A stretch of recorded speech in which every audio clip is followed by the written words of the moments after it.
Bonsoir à toutes et à tous, en ce dimanche 4 février, voici le sommaire de votre journal. Nous reviendrons sur les derniers résultats sportifs avec notamment le match de Monaco face au Havre, la 10e victoire consécutive des espoirs de l'ASM Basket et puis la rencontre de top 12 de gym hier soir de l'Étoile de Monaco. Nous irons à la découverte du roller hockey qui s'installe en principauté, une nouvelle discipline pour remplacer le hockey sur glace.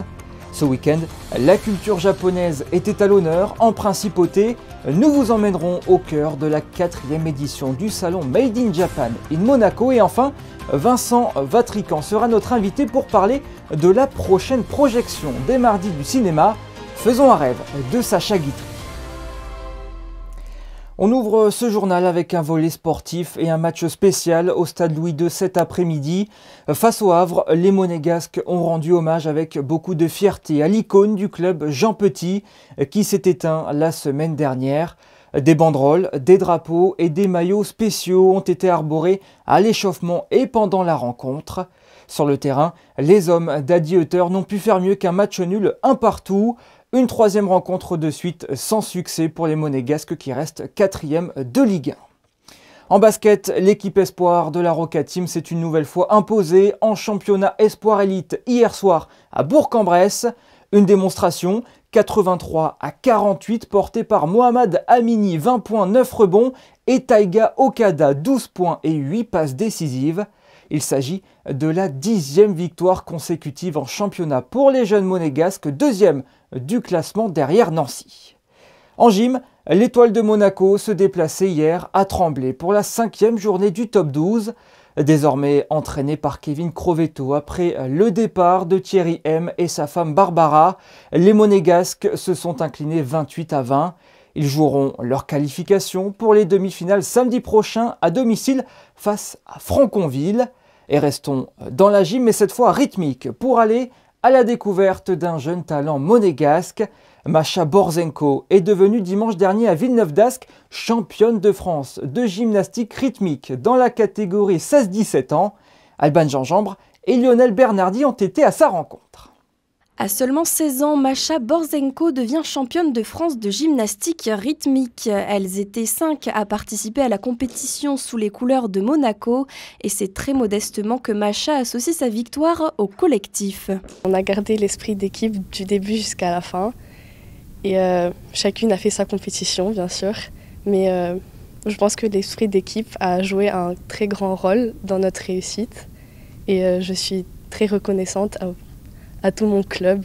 Je suis notée individuellement, je passe moi-même sur le tapis, mais je pense que quand il y a des gens derrière toi, tu as beaucoup plus confiance en soi. Cette médaille, c'est une première en individuel pour le club monégasque. J'ai fait un enchaînement au ballon et un enchaînement au massue, de 1 minute 30 chacun.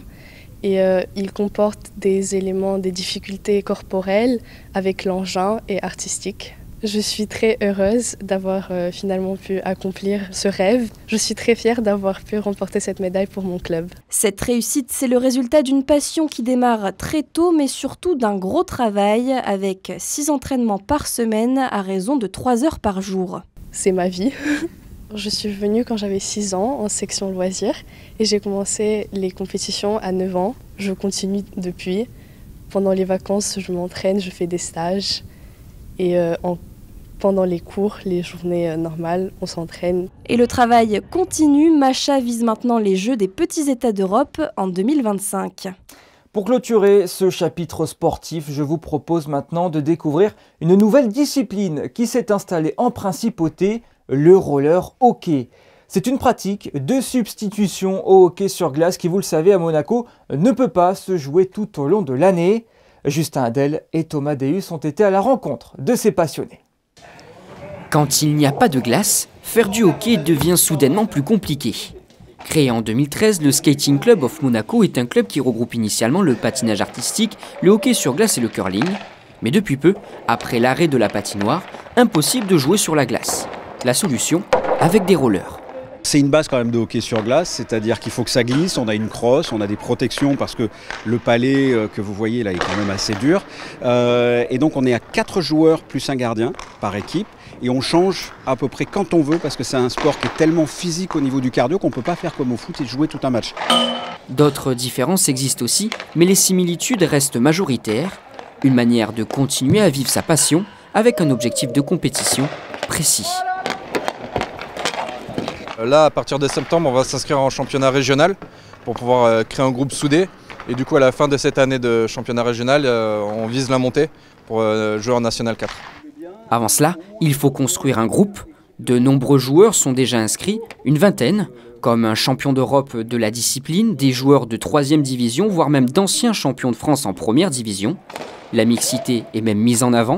Elvira a fait le choix du roller hockey. J'avais déjà fait du roller hockey avant, mais j'ai arrêté pendant 2 ans. Et là, j'ai repris parce que je sais que ce sera un bon groupe. J'ai toujours eu plus de facilité sur le roller. Donc bon, j'ai déjà fait sur glace, c'était plus compliqué. Pour cette première année, l'équipe va participer à des tournois avant son entrée en compétition. L'ouverture d'une section jeune est même en réflexion, comme l'organisation d'un stage pendant les vacances. Une manière de faire découvrir ce sport en principauté. Ce week-end s'est déroulé pour la 4e fois le salon Made in Japan in Monaco à l'hôtel Fairmont. Un événement qui a pour objectif de créer des liens entre les deux pays, mais surtout de faire découvrir la culture nippone. Reportage Justin Adel et Jean-Alexandre Dordet. La culture japonaise sous toutes ses formes. Des sabres en passant par des spécialités culinaires, tout est réuni au même endroit. Ce week-end, le Made in Japan in Monaco a rassemblé de nombreux visiteurs. On montre la culture japonaise et les produits japonais et notre tradition et culture. On sent qu'on a quand même bien réussi, oui. Et donc à peu près 1000 personnes qui visitent notre salon. Un défilé de kimonos est organisé. Le but, montrer la variété de l'art nippon.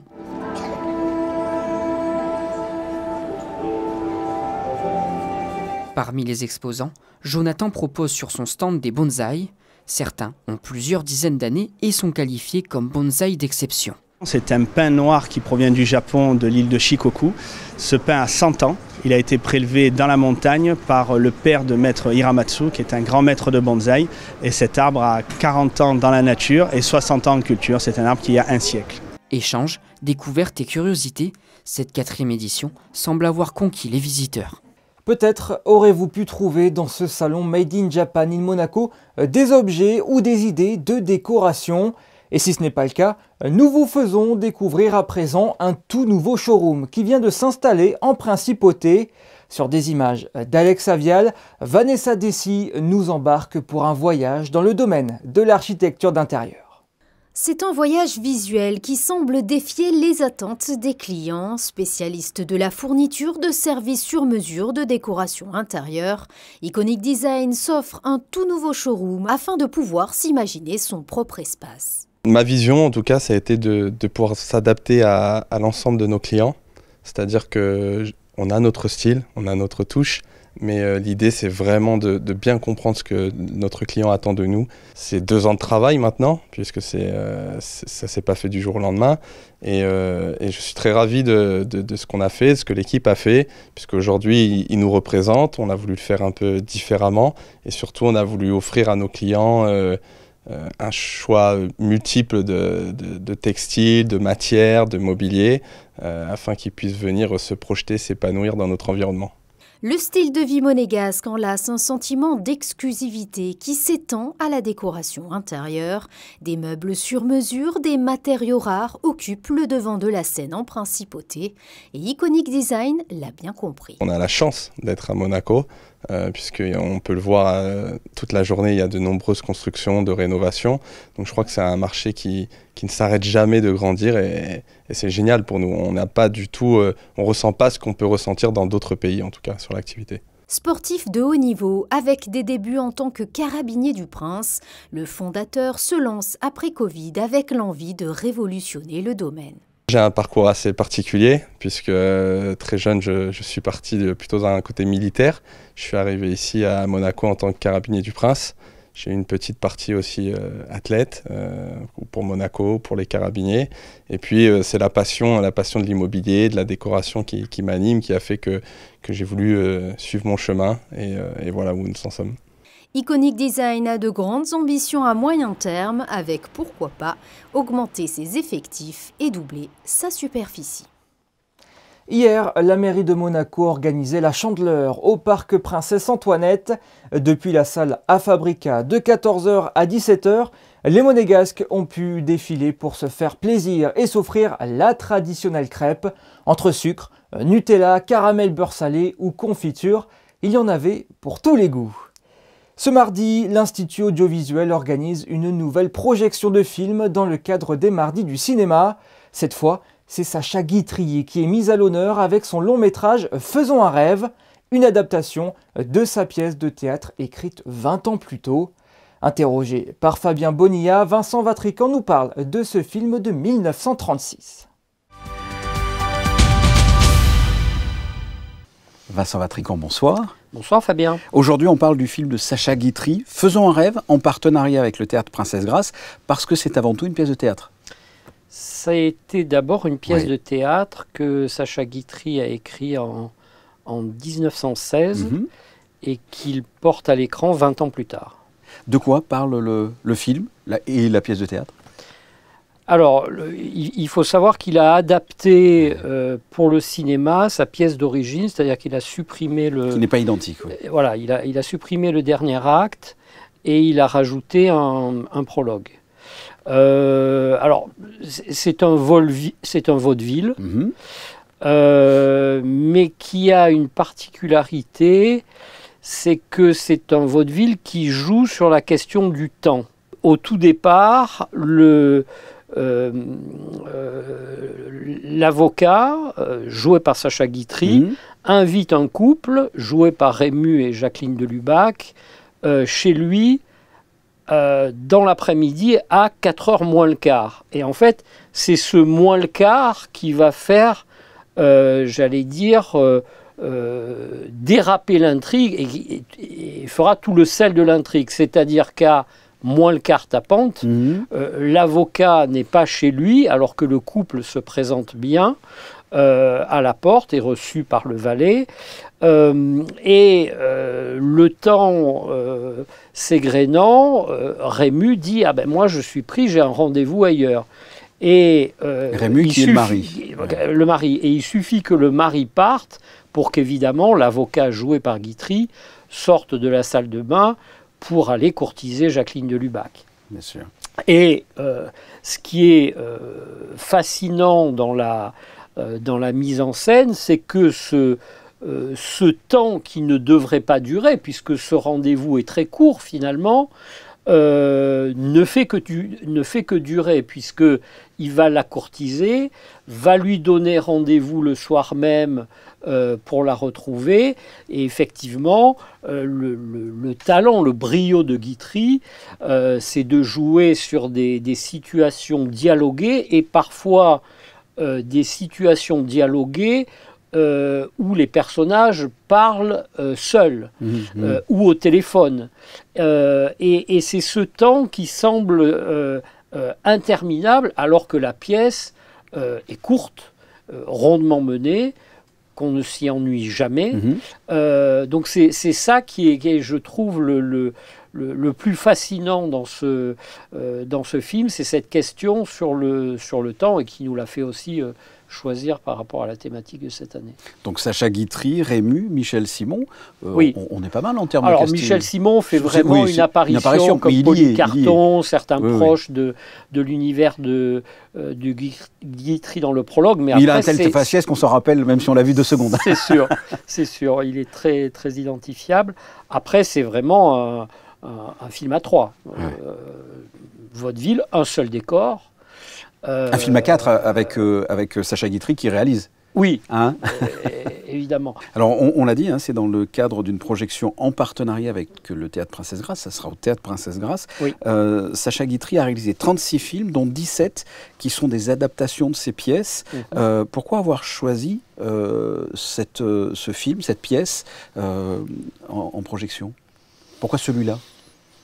Vous en avez déjà dit du bien. Hein, mais on aurait pu en prendre d'autres, de bureau Voilà, c'est peut-être parce que c'est un des films que je préfère de Guitry que tout simplement j'ai choisi celui-là. Il y a là aussi la question de la disponibilité des copies, puisque tous les films de Guitry n'ont pas été nécessairement soit restaurés, soit remasterisés. C'est le cas de ce film qui est chez Gaumont et qui a fait l'objet d'une restauration. Enfin, si c'est votre film préféré, c'est déjà une bonne raison de le projeter. Allons voir Faisons rêve au Théâtre Princesse Grace. Merci Vincent. Merci Fabien. Et si vous étiez gentil, vous viendriez chez moi tous les deux, votre mari et vous demain, à 4h moins le quart, j'ai quelque chose à vous montrer. Place aux prévisions météo pour savoir comment nous allons démarrer la semaine prochaine en Principauté. Bonsoir Justin Adel, je crois qu'un retour des nuages est prévu. Effectivement Yannick, des nuages et encore des nuages et ce pour ces prochains jours, un début de semaine similaire à celui d'aujourd'hui avec pour autant des nuages plus denses. À noter que quelques éclaircies pourront apporter un peu de chaleur sur le sol monégasque en fin de journée. Niveau température, ça varie légèrement, 10 à 14 degrés, en ressenti pouvant descendre jusqu'à 8. La mer, elle, ne bouge pas avec une température approchant approximativement les 14 degrés. Le soleil se lèvera à 7h41 et vous pourrez admirer le coucher de soleil à 17h47. Agathe, demain, c'est votre jour. Merci Justin, c'est ainsi que se termine cette édition. Merci à vous de l'avoir suivi. Demain, vous retrouverez Émilie Rousseau à la présentation de votre journal. Place tout de suite au flashback de la semaine. Passez une excellente soirée, à bientôt.